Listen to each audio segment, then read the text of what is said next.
জাতীয় সঙ্গীত পরিবর্তন করার অধিকার কারো নাই। আমার সোনার বাংলা, আমি তোমায় ভালোবাসি। দুর্নীতি করার সকল পথ অসম্ভব করে তুলতে হবে। ঘুষ খাওয়ার সকল রাস্তা বন্ধ করতে হবে। সকল অশ্লীল কাজ থেকে সমাজকে এবং দেশকে মুক্ত করতে হবে।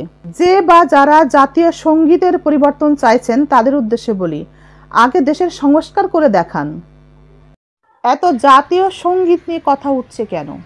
জাতীয় সঙ্গীত নিয়ে যারা এত কথা বলছেন তাদের উদ্দেশ্যে বলি, দেশ থেকে সকল অন্যায়, অত্যাচার, দুর্নীতি দূর করে দেশের উন্নয়নে কাজ করে আগে দেখান।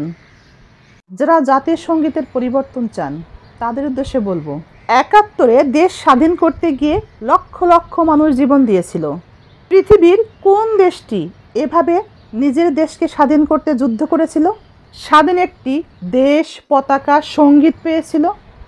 জাতীয় সঙ্গীত পরিবর্তনের পক্ষে যারা আছেন তাদেরকে বলি, যারা দেশের জন্য প্রাণ দিয়ে গেল তারা আমাদের দেশটাকে অনেক দূর এগিয়ে নিয়ে গেল। এখন আপনাদের কর্তব্য দেশ থেকে সকল অন্যায়, সকল দুর্নীতি দূর করে দেশের উন্নয়নের কাজ করা, সেটা করে দেখান। যারা মুক্তিযুদ্ধই করেনি তারা সকলেই কি বুঝবে এই সঙ্গীতে, আমাদের এই জাতীয় সঙ্গীতে আছে কতটা শক্তি?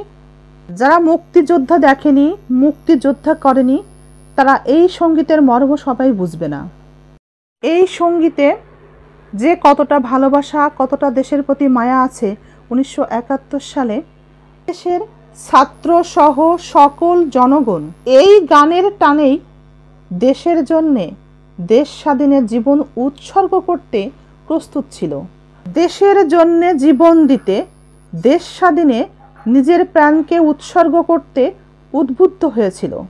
ঠিক ২০২৪ সালে এসে ছাত্ররা যেমন বিভিন্ন গান এবং স্লোগানে দেশের সকল ছাত্র, সকল জনগণকে উদ্বুদ্ধ করেছিল একতা হতে।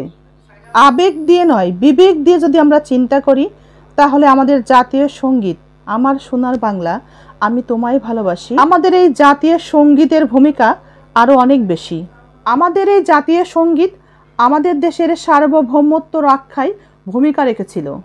এই গানেই, এই জাতীয় সঙ্গীতেই উদ্বুদ্ধ হয়ে আমরা অন্য একটি দেশের সাথে যুদ্ধ করেই স্বাধীনতা এনেছি। এই জাতীয় সঙ্গীত আমরা জীবনের বিনিময়েই অর্জন করেছি। ভুলে গেলে চলবে না, আগে দেশ, তারপরেই কিন্তু দেশের কল্যাণ।